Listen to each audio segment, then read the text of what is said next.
And some of that riffers and them kicker sweets that they roll them up in. And boy, you wave $1 in front of that bitch's face and you'll have a food stamp card. Your car be tinted, rims. My little grandson picked this little bitch out of every cookie in her goddamn lunchbox. And I kept wondering why the boy kept getting cabbages, because you know with the wool and stuff going on, you can't be buying all that sugar and shit. You know, and so I tell him, you go out there in the backyard and you get you some of them collard stems or something, and you chew on that for when you want something sweet. You know, you catch them when they just after the frost, and they be just a little sweetness off in there. You know, so I tell him, you go and take stem. But I took that boy to the dentist man, you know, the tooth doctors, and because I took him to my doctor, but they told him, they said he got all his own teeth, so we can't help him here. And they said, you know, Miss NolaJean, you got to take him down to a children's dentist. That man wanted $5,000 to walk through the goddamn door. That paid my tithes for 15 motherfucking years. How am I supposed to get a blessing on my money going to the tooth doctor? I'm telling y'all, times it's bad. They's bad, child. They's bad. You know, it gets to the point where the men can't even go and pay for no ass no more when their wife ain't fucking them right at home. You know, and before your wife won't suck your dick, you take your $10 and you go down there to that stroll, cause my little granddaughter used to be down there when her ass used to run away and shit.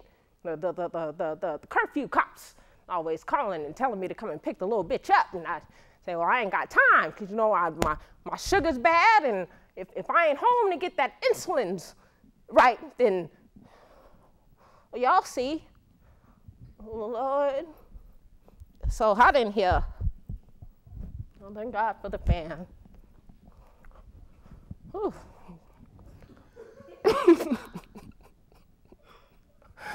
Oh, yes, indeed. Ooh-wee. That air sure does feel good. Because you know, it's hot outside. It's been hot, and I'm going through that change, and girl, I have sweats running all down in between my titties. But I go in front of that fan, and I grab my nipples just right, and not too tough now because they tender. And sometimes I gotta move them out the way to take my sugar, or not my sugar, but put my insulins in. And then, girl, one time I messed around and forgot to move that titty. Lord.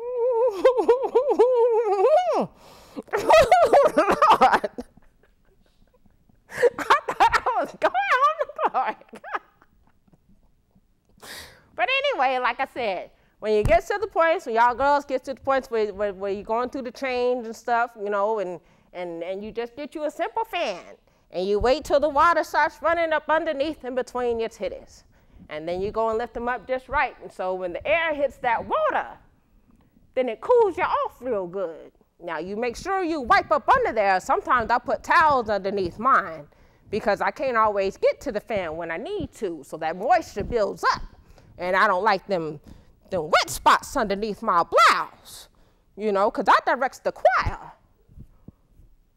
And sometimes my supports ain't sufficient, and gravity gives way to the bra, and girl, before I knew it, I be done stepped on my nipples. Folks think that I done got the Holy Ghost. It's no, it's because my goddamn titties is hurting. They tender. They just plumb tender, you know, and that's why I don't keep my little grandson no more. Well, my little great-grandson, his mama got sent to that Coffee Creek there. But before she went, she was nursing the boy. And you know, a whole lot of people don't feed their baby by the titty no more. But I was so proud of her that she had got off them dopes and nursed that baby, you know. But she was, like I said, she went off to that Coffee Creek there, and so, you know, the baby had to start getting used to the bottle. And I had him with me for a few days, you know, try to give him some stabilities and some you know, some nourishment. I sure enough couldn't nurse him, but I guess he figured titty is titty. And one night I woke up and that little motherfucker was just going to town. Before I thought it was the pastor that had came by to lay the healing hands because I knew his wife was going to the convention, and it was him. You know how hard it is for an old lady to get aroused? Only to realize that all that moisture you done worked up is for nothing. Now I got to get up and feed his ass after I done slapped the shit out of him because the little motherfucker decided to clamp down. That's why I thought it was the pastor, because the pastor likes to bite some of my titties, you know. And so that boy got to clamping down on me, and before I knew it, I slapped his ass like I used to do his granddaddy when he came home funky from working on the railroads and wanted to come peeling them old greasy clothes off and humping him.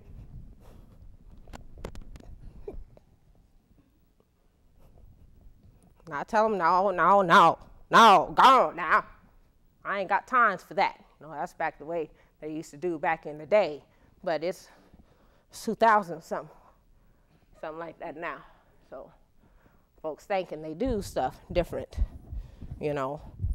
And like, I looked at the little boy and he looking at me like, well, you got milk, bitch? And I looked at him and I said, well, unless you're going to get some water to add to this shit, I guess you're going to be a hungry little motherfucker tonight, ain't you? Because my feet had swelled up on me. You know, that mobility, the doctor tell you to stay off your feet. And, you know, I went down and that slant-eyed girl let her do my feet and stuff. You know, $35, talked about me like a dog in her own language. The little bitch didn't know what I was, didn't think I knew what she was talking about. But see, like I said, my husband went to the whoa, and he taught me some of that talk that they talk up over there. Yeah, so I knew every word the little bitch was saying. Mm-hmm, and sure enough. And when I told her I'd take that little Buddha statue and them apples and put her up her ass, then she shut the fuck up real quick like and got back to working on my toes. But I guess she was pissed off because she cut me. And you know, I got sugar. And I ain't trying to lose my toe behind no goddamn pedicure. Hell no. No, I don't think so. Now here, my other little grandson, Snoopadelic, he got them little long French braids and stuff, and he like that boy on the TV with the skateboard, you know. And so he told me, well, Grandma, come on, and I'll show you how to skateboard. And I said, well, Snoopadella, how this thing here supposed to work? He said, oh, Grandma, you just stand on it, and, you know, he did some little thing with his feet, and he jumped and kind of turned around a little bit, and I said, oh, boy, you know, you was one of George Jackson's kids. Your ass been in the circus. Now, see, the boy can't sing, so if he was one of George Jackson's kids, he'd pimp that little motherfucker out to do something. So his ass can join the Barnum and Baileys and work with them elephants and them people that fly on them swings and stuff. My husband used to have me do that. See, that's before y'all bought them swings and them dolls that you blow up and down on the table and, you know, do the thing with when your wife ain't there. Nah, we ain't have them little metal swings, and then we go and get them old sheets that wasn't worth using no more. The kind you have, you know, that you put on the kids' beds when they still pissing and shitting on themselves.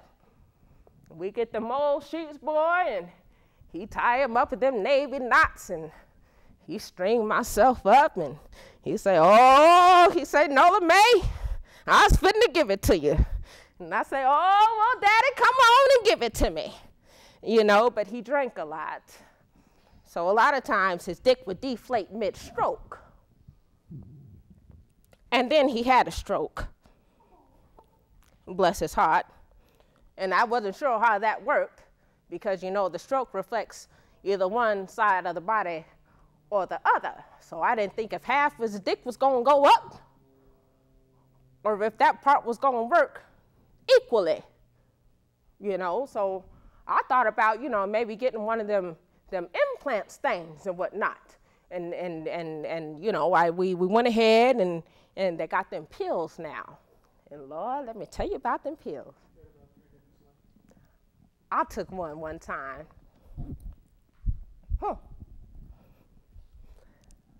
I thought it was my mood stabilizer because I got the glaucoma. And so I get them reefers.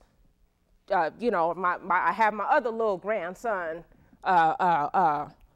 Coolio. He comes and he buys me them cigars that my husband used to smoke and split them down the middle and rolls them up for me so I can smoke and then I can see properly, you know. And so I got to smoking that thing, and it was time for my mood stabilizer, and one blue pill looked like the other blue pill, and this shit, before I knew it, my titties was standing top of my head. They was almost scraping the ceiling. I had to cut the ceiling fan off. Thought I was gonna start shooting milk all over the place. But it got to feeling good.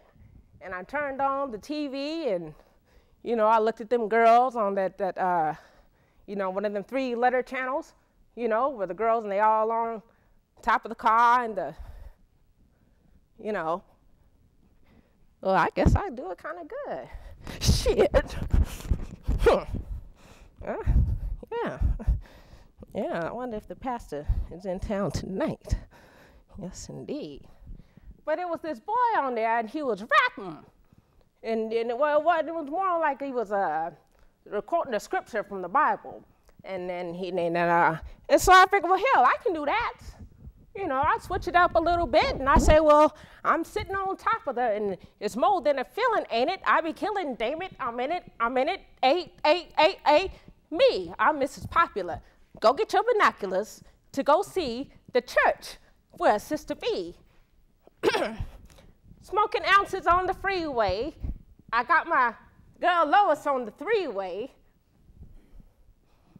I'm high as can be. I sure would like to say that I appreciate y'all, because I know it's hard and gas and stuff is expensive.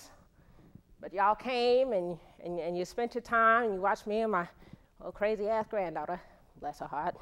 Y'all keep her in prayer. I'm gonna have the pastor's son go and lay healing hands on her, because her man is down in one of them correctional facilities in the southern. Whew. Y'all, this heat. And I'm gonna tell you something else that'll keep you cool. When your fan ain't working, or you might not have enough moisture built up under your titties, you know. Sometimes this thing gets a little hot. So yes, Jesus. So much better. Well, it's time for me to take my sugar. And I sure do thank y'all for coming by. And you want to leave a donation? I don't put but $1 in the plate every Sunday. So 10 cents from each of y'all. Well, no, it ain't but 3 of y'all here. So let's do 33 cents a piece. And if you do it right, I won't have to come back and ask for no more money, like Reverend Get Slick or Bishop Moneybags with the unibrow. God bless y'all. Bye-bye.